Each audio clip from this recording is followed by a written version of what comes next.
কোরআনে কারীমের তিলাওয়াত করলে কি লাভ?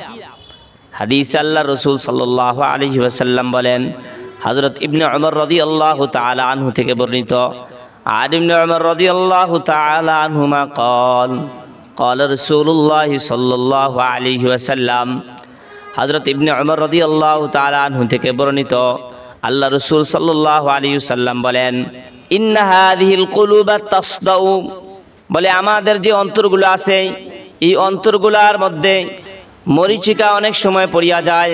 এই মরিচিকাকে দূর করার জন্য মেডিসিন আছে, ঔষধ আছে। বলে এই ঔষধ কি? আল্লাহ রাসূল সাল্লাল্লাহু আলাইহি ওয়াসাল্লাম এটাকে একটা উদাহরণ দিয়ে বুঝিয়েছেন।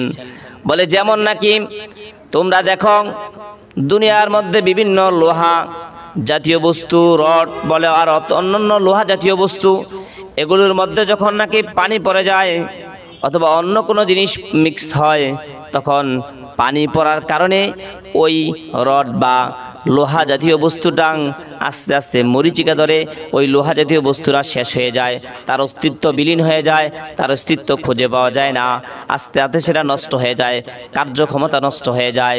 ঠিক তেমনিভাবে তোমাদের এই অন্তরগুলা মধ্য ঠিক মরিচিকা পড়ে, ওই মরিচিকা পড়ার কারণে অন্তর নষ্ট হয়ে যায়।